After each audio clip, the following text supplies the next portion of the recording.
Art of living. Shri Krishna के जीवन की 10 महत्वपूर्ण घटनाएं, life events of Shri Krishna in Hindi. इस लेख में भगवान कृष्ण के जीवन में एक के बाद एक अनेकों घटनाएं हुईं। यह सभी घटनाएं एक अबाध क्रम में हुईं। इनमें से केवल कुछ घटनाओं को अलग करना अथवा उनका चुनाव करना अति कठिन है। तथापि इस परम आदरणीय देवता के गुणों का बखान करने के लिए उनके जीवन में कुछ ऐसे निर्णायक पल आए हैं जो स्पष्टत अलग से दिखाई देते हैं। इन पलों की अनेक विद्वानों द्वारा इतने विभिन्न प्रकार से व्याख्या की गई है, उनका विश्लेषण किया गया है, उन्हें श्रद्धापूर्वक देखा गया है कि इतिहास में वे अमर हो गए हैं। भारत ज्ञान के चश्मे से देखें तो इनमें से कुछ घटनाओं को हम निम्नानुसार देख सकते हैं। भारत ज्ञान हमारे स्वर्णिम इतिहास में ज्ञान, अज्ञात अथवा कम ज्ञात, इधर उधर बिखरे हुए वृत्तांतों को एक लयबद्ध तरीके से पिरोने और उन्हें प्रामाणिक रूप में प्रस्तुत करने और उनके अन्वेषण करने का प्रयास है। मां यशोदा को ब्रह्मांड के दर्शन। एक दिन बालक कृष्ण ने बगीचे में खेलते हुए मिट्टी के कुछ कण खा लिए। उन पर उनकी हर पल दृष्टि रखने वाली मां यशोदा ने यह देख लिया और उस मिट्टी को उनके मुंह से निकालने का प्रयास करने लगी। उस पल उन्होंने बालक कृष्ण के मुंह में संपूर्ण ब्रह्मांड को देखा, जिसमें सौरमंडल, आकाशगंगाएं, पूरा ब्रह्मांड ही था। इस घटना से उसे पता चला कि बच्चा कोई साधारण बच्चा नहीं था। कंस के समस्त असुरों को परास्त करना। बहुत सी दंतकथाओं के अनुसार पूतना, अरिष्टासुर और अघासुर आदि अनेकों असुर जो कंस द्वारा कृष्ण को मारने के लिए भेजे गए थे, श्री कृष्ण ने अपने बाल्यकाल में ही उन पर विजय प्राप्त की। ब्रजभूमि के 24 फलदार उपवन तथा अनेक वन कृष्ण के असाधारण साहसिक कार्यों के साक्षी बने। इन्हीं वनों में, जो कृष्ण के क्रीड़ा स्थल थे, उन्होंने उन असुरों को पराजित किया और उनका वध किया। धनुकासुर, जिसका रूप एक गधे के रूप से मिलता था और जो ब्रिजवासियों को उपवन में आने से रोकता था। बकासुर, जिसका आकार एक सारस के रूप में था।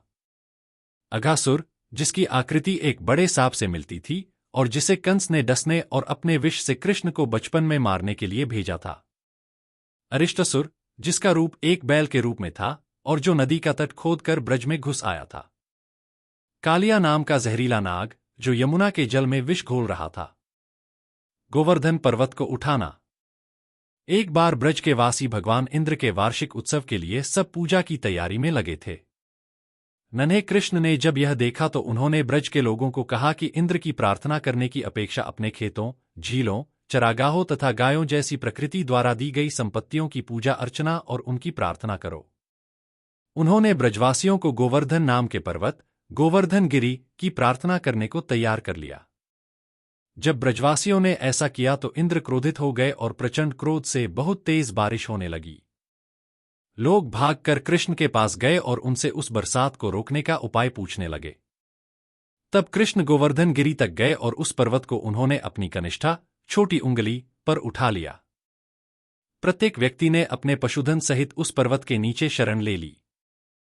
7 दिन तक लगातार मूसलाधार बारिश होती रही। उसके पश्चात जब इंद्र का क्रोध शांत हुआ तो तूफान और बारिश में ठहराव आया और ब्रज में शांति लौटी। उडुपी में मूर्ति का रहस्य। माता देवकी ने कृष्ण का बाल्यकाल देखने की इच्छा जताई। उनकी इस इच्छा को पूरा करने के लिए कृष्ण ने उस समय के वास्तुकला विद्वान विश्वकर्मा से शालिग्राम पत्थर से तराशी हुई एक मूर्ति बनवाई। यह मूर्ति बाद में रुक्मिणी को दे दी गई। कृष्ण द्वारा संसार छोड़ने के उपरांत यह मूर्ति उस समय के द्वारिका देश के किसी भाग में मिट्टी में दब गई। द्वारिका की मिट्टी, जिसमें यह मूर्ति दबी रही, को गोपी चंदन कहा जाता है। इसमें गोपी का तात्पर्य हल्का भूरा तथा चंदन, एक चंदन जैसी लेई, पेस्ट, है। कालांतर में एक नाविक को मिट्टी का यह भारी पिंड मिला जिसका उपयोग उसने अपनी नाव के लिए स्थिरक भार, बैलास्ट, के रूप में किया। वह नाविक एक बार नाव चलाते हुए तूफान से घिर गया और तब उसको माधवाचार्य नाम के संत ने बचाया। उसकी नाव में वह मूर्ति देखकर संत ने नाविक से वह मूर्ति मांग ली और उसे उडुपी में स्थापित कर दिया। अपने माता पिता की जेल से रिहाई। कहा जाता है कि अपने दुष्ट मामा के निमंत्रण पर कृष्ण अपने भाई बलराम के साथ मथुरा गए। उस समय तक 12 वर्षीय कृष्ण ने अपने शौर्य और निडरता के कारण बहुत ख्याति प्राप्त कर ली थी।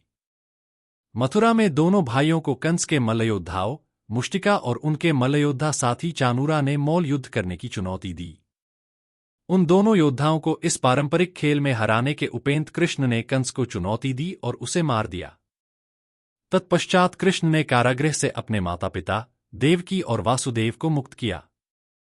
उन्होंने अपने नाना उग्रसेन को भी, जिनसे कंस ने उनका राज्य छीन लिया था, मुक्त किया और उन्हें उनका राज्य सौंपकर राज्याभिषेक करवाया। कंस की मृत्यु से उनके ससुर जरासंध आगबूला हो गए। कंस की मौत का बदला लेने के लिए जरासंध ने अगले कुछ वर्षों में 17 बार आक्रमण किया। हर बार कृष्ण और बलराम ने मथुरा की रक्षा की। महर्षि संदीपनी के आश्रम में पांचजन्य शंख की प्राप्ति। कृष्ण और बलराम अपनी शिक्षा के लिए महर्षि संदीपनी के आश्रम में उज्जैन गए, जो उस समय अवंतिका के नाम से जाना जाता था। वहां कृष्ण ने बहुत से मित्र बनाए, जिनमें उनके प्रसिद्ध मित्र सुदामा भी थे। आश्रम की एक कहानी के अनुसार कहा जाता है कि कृष्ण को वहां अपने गुरु द्वारा सौंपे गए किसी कार्य को पूरा करते हुए प्रसिद्ध पांचजन्य शंख प्राप्त हुआ। यह उनकी गुरु दक्षिणा थी। वर्षों पश्चात श्री कृष्ण के इसी पांचजन्य शंख का उपयोग कुरुक्षेत्र में महाभारत के युद्ध प्रारंभ का शंखनाद करने के लिए किया गया। प्रसिद्ध पौराणिक मित्रता। सुदामा और कृष्ण की मित्रता एक प्रसिद्ध पौराणिक कथा बन गई है। जब गरीबी से त्रस्त सुदामा अपने मित्र को मिलने गए, तो वह भेंट स्वरूप अपने साथ पोहा, कुछ चावल के टुकड़े ही ले जा पाए। अपने मित्र कृष्ण के वैभवशाली महलों को देखकर उन्हें यह भेंट देते हुए बहुत आत्मग्लानि हो रही थी। तथापि कृष्ण ने उन चावलों को अति चाव से खाया और अपने मित्र से मिलकर प्रसन्न हुए। सुदामा जब अपने घर वापस पहुंचे तो उन्होंने देखा कि उनके झोपड़ीनुमा घर के स्थान पर एक भव्य महल बन गया था। यह उनके मित्र कृष्ण की ओर से एक भेंट थी। नारकासुर तथा उनकी 16,000 पत्नियां। यह भविष्यवाणी की गई थी कि नारकासुर की मृत्यु किसी महिला के हाथों होगी। अपने भाग्य से बचने के लिए उसने अपने राज्य की सभी कुंवारी कन्याओं को बंदी बना लिया था, जिससे प्रजा बहुत दुखी थी।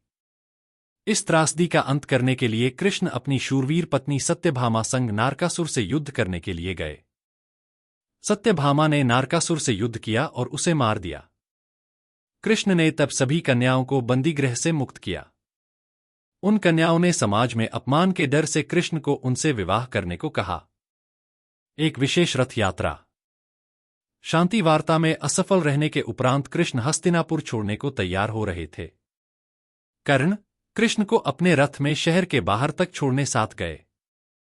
तब कृष्ण ने कर्ण को बताया कि कैसे उन्हें माता कुंती ने प्रथम पुत्र के रूप में जन्मा था और कैसे पांडव उसके अपने भाई थे।